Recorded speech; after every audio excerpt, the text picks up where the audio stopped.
Have you finished packing? Please hurry up. We're planning to renovate your room after you leave. The eldest son's wife, with a mix of impatience and excitement, urged us on. She seemed thrilled about finally making the house her own. It was clear she didn't know the half of it. I glanced at my husband, who silently signaled me to hold back, then offered a gentle smile to his brother's wife. Sorry for the delay. We'll be out by tomorrow. Since there will be workers around, it's best if you and Emily stay in your room. We're leaving behind the shared furniture and appliances. Our things are mostly just bedding and a few dressers. It shouldn't take more than 30 minutes to move everything out. The next day, the farewell was quicker than I expected. Well, we're off then. Yeah, see you. Take care, they replied without much thought or emotion. There were no apologies or thanks, no proper send-off. The eldest son and his wife simply lounged in the living room, barely acknowledging our departure. With their indifference, there was no need for us to be overly courteous either. As we silently climbed into the taxi, I couldn't help but worry about the cat we were leaving behind. Would Emily care for it properly? Would she give it the love and attention it needed? Watching our home fade into the distance through the taxi window, I suddenly had a thought. I pulled out my phone and made a call. In hindsight, this might have been my sixth call. My name is Karen. I'm 64 years old, and my husband John is a year older than me. We've been happily married for 35 years with no major conflicts. John worked for a multinational company and was usually very busy, but he always made time for the family. This year, John retired, and I was looking forward to spending more quality time together. However, it seemed I was the only one excited about his retirement. Our eldest son Robert and his wife Emily had shown dissatisfaction. They had been living with us for about a year, ever since their marriage. Emily had requested to stay with us because of the convenience of our home being close to the station for commuting and shopping. We wanted to give the newlyweds space, but were ultimately persuaded to let them stay. I never imagined it would lead to this.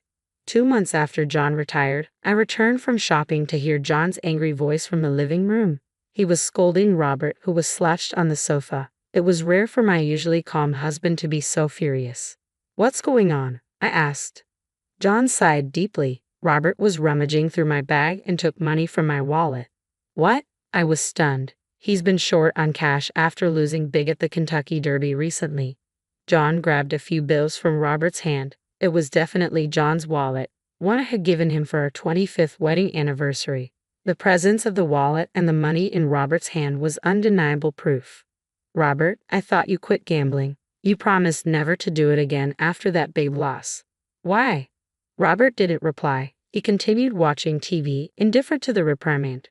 He often ignored conversations that didn't interest him or involve criticism, and it seemed he truly wasn't listening. Despite my pleas, he remained unresponsive. I suspected the reason for his return to gambling was Emily. Robert had never been interested in gambling before. He was an honest office worker, never involved in criminal activities like stealing or shoplifting. So what had drastically changed him?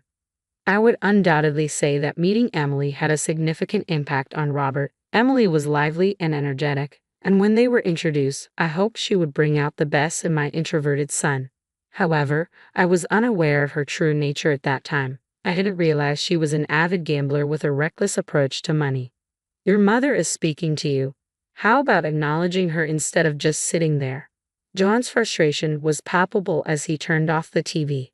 Finally, Robert spoke up. Shut up. I gave it back, so stop whining. Why are you making such a fuss over a couple of bills? I was shocked at his dismissive attitude and the small amount of cash he had taken. Dad, you've really fallen, haven't you? Well, I retired, so that's to be expected, Robert retorted dismissively. Pathetic. With that, he walked out of the living room. I tried to stop him, but John held me back. It's partly my fault for leaving my bag out, John said. Repeatedly scolding him will only make things worse. But his attitude is just too much. It's horrible. John had never flaunted his role as the family's breadwinner, but it was clear that our comfortable lifestyle was largely due to his efforts. This included supporting Robert and Emily, who not only saved on rent but also made excuses for not contributing to living expenses, which John primarily covered. Instead of showing gratitude, they insulted him. I couldn't help but feel anger, not only towards Robert but also towards Emily, who had rekindled his gambling habits. A few days later, the situation still troubled me deeply. I decided it was time to confront Emily. Robert seems to be struggling with money lately. Do you know anything about it? Oh, he lost big at the Kentucky Derby, didn't he? Emily replied casually. You knew about that? I asked, taken aback. Yeah, I invited him to go with me, she admitted. Just as I suspected, Robert had started gambling again because of Emily. Why would you do that? Robert was trying to quit. Was he? I didn't know that, Emily said with a hint of indifference. Please, Emily, don't invite Robert to gamble anymore. If this continues, it will cause problems for you too. We just do what we want with our own earnings, Emily said, shrugging. So it's not a problem. I was taken aback by her unexpected response. It was true that both Robert and Emily earned their own money and had no concerns about basic needs like food, clothing, or shelter, giving them freedom to spend as they please. But still, but you're married. You might have children someday. For your future, you should consider being more responsible with your finances. We've decided not to have kids, Emily responded. We don't want to be tied down or restricted by child-rearing responsibilities. Her response shocked me again. There was so much to process, but in a way, it made sense. Financial needs drastically change with children, and their lax money management reflected that. However, even without children, a couple should support each other. As a couple, you should help each other in tough times. Robert is struggling right now. Why don't you help him out? You're his parents. Besides, you're well off. Oh, but now you're on a pension, right? Emily asked with a hint of mockery. Well, John's company was multinational, so there isn't really a pension, I replied. That's disappointing, Emily said, her tone lacking sympathy. I thought you'd have a substantial pension, I said, surprised. No, there isn't one, Emily replied. So, please handle Robert's issues between yourselves. Honestly, supporting your living expenses is already quite a burden, and we can't afford any more. Well, that's Robert's fault for losing money. You can't blame me for that, she added, shrugging. Anyway, we can't help right now without a clear promise of support for Robert, I said, feeling frustrated as I was practically shown out of their room. A week passed, and Robert's financial troubles remained unresolved. If he was desperate enough to steal from his parents' wallets, wasn't that a sign of real desperation? Shouldn't we help him before he turns to crime? John and I discussed it repeatedly, but he insisted that this was the result of spoiling Robert. Now is the time to be tough for his future, John argued. In the end, I had to agree. At least we were providing meals in the morning and evening, and he had a commuter pass. He just needed to make it to the next payday. But our brief sense of relief was shattered by an unexpected turn of events. It was a weekend night, and after finishing dinner, we were relaxing in the living room when the doorbell rang. Ding dong. It was unusual to have visitors at this hour, so I answered the door with curiosity. To my surprise, Emily stood there, holding a cardboard box in both hands. She struggled to open the door herself. What's this about? What's in the box? I asked, taking the box from her. The rustling sound from inside made me gasp. As I opened the box, I saw a pair of eyes staring back at me. It's a cat, Emily said, looking pleased with herself. Isn't it cute? I found it abandoned on my way home. Despite her enthusiasm, the gravity of the situation hit me. I called out to the living room, John, go to the bedroom, and close the door immediately. I closed the box and handed it back to Emily. Emily, I'm sorry, but we can't keep a cat here. What? Why not? She asked, puzzled. I explained. John has a severe cat allergy. Exposure to cat saliva causes skin inflammation, and inhaling fur or dander triggers asthma-like attacks. Once, when Robert came back from a friend's house covered in cat fur, John had a severe reaction and had to be rushed to the hospital. We discussed this allergy before you moved in. So, you're saying I should just take it back out into the cold? It'll die out there. Emily's response was filled with distress. Her remark left me at a loss for words. I don't dislike cats, so telling her to put the cat back outside was something I couldn't bring myself to do. But I couldn't risk John's health either. All right, the cat can stay in your room for one night, but just one night. Tomorrow, we'll contact the animal shelter to have it taken in. The shelter can provide temporary care for the cat. Emily reluctantly agreed. I informed John and Robert about the arrangement, and we agreed that the cat would stay in their room for the night. However, things didn't go as planned. The next morning, my eldest son and his wife declared, "We've decided to keep the cat." Emily, that's not what we agreed on, I said, feeling frustrated. It's not about whether the cat is cute or not. John is allergic. If he doesn't touch it, it might be fine, but who will take care of it during the day while you're both at work? Can't you take care of it, Karen? Emily asked. I can't, I replied. That's why I'm saying no. Why are you so heartless? Emily shot back. I could only offer a helpless sigh in response. I didn't realize you were so cold, Emily said with a sharp edge in her voice. You can even help a tiny, cute cat. Do you know that shelters often end up euthanizing animals? You're just looking out for yourselves, ignoring any sacrifices needed. People like you are called old nuisances. What? I was taken aback by her harsh words. If we can't keep the cat, you should leave immediately, Emily continued. Before I could respond, Robert chimed in. It might be a good time for you to consider moving to a retirement home. You're old enough, and we have no intention of taking care of you. Besides, you're not earning anymore. That's enough. Both of you, John, who had been silently listening and was now wearing a mask and gloves due to the previous night's incident, suddenly interrupted. He kept his distance from Robert and Emily, and I felt a pang of guilt for making him uncomfortable in his own home. I can't keep a cat because of my allergy, John said. So we'll go along with your suggestion and leave. John, as Robert said, it might be time to consider a retirement home. I agreed, understanding John's intention to avoid further confrontation. To Robert and Emily, it seemed like we had given up. Their attitude shifted to one of triumph. Don't worry about the house, Robert said. We'll take good care of it, but keep all the utilities and ownership in your name. It's too much hassle to change everything. Retirement homes are expensive, Emily added. You'll need to manage that yourself. We're not helping with that. The relief and joy at our compliance were evident. It felt like this had been Emily's plan all along, using the cat as a scheme to force us out. Over the next week, it became clear that their true nature had been revealed. As I prepared for the move, taking care of John's needs and managing the packing, Robert and Emily continued to make snide remarks. They kept the cat in their room, aware that it would be problematic if John fell ill before we left. Have you finished packing? Please hurry up. We're planning to renovate your room after you leave, Emily urged, her tone brimming with impatience. She seemed ecstatic about finally making the house her own. I glanced at John, who silently signaled me to let it go, and smiled gently at Emily. Sorry for the delay. We'll be out by tomorrow. Since there will be workers around, it's best if you and Robert stay in your room. Given that we were leaving behind the shared furniture and appliances, our belongings were mostly just bedding and a few dressers. It probably wouldn't take more than 30 minutes to move everything out. The next day, the final farewell was more straightforward than I had anticipated. Well, we're off then, I said. See you. Take care. There were no words of apology or gratitude. Without even a proper send-off, Robert and Emily simply glanced at us while lounging in the living room.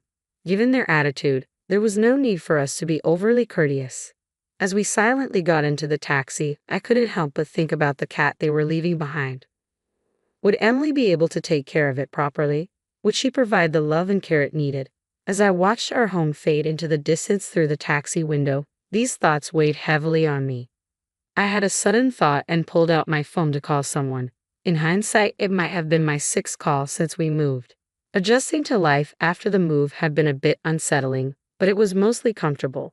With 2 fewer housemates, everything from cooking to laundry took half the effort, and I no longer had to worry about being considerate. I finally felt like I had regained the freedom I lost before Robert and Emily got married. One night, about a week after settling in, Emily called me, and with John's approval, I answered. Emily's panicked voice blared through the receiver. Karen, what's going on? The power and gas in the house seem to be off, she exclaimed. It sounded like she had just returned home, and her distress was so great that she inadvertently switched to a video call. All I could see was the beam of a flashlight moving around in a dark room, and I couldn't make out Emily's expression. Well, I canceled the services, so it's no wonder they're off, I replied. What? What do you mean you canceled? Is this some kind of prank? Are you getting back at us for kicking you out? Emily's voice was laced with confusion and anger. Emily, calm down. Is Robert there with you? John asked gently. Emily's tone softened a bit as she replied, he just got home. Robert, seeing the dark house, was also in a mild panic. But after they calmed down, John explained the situation. The house has been sold, the buyer has been found, and the handover date is approaching, so we canceled all the utilities. We were told about this. Emily interjected, her indignation clear. How could you make such arrangements without informing us?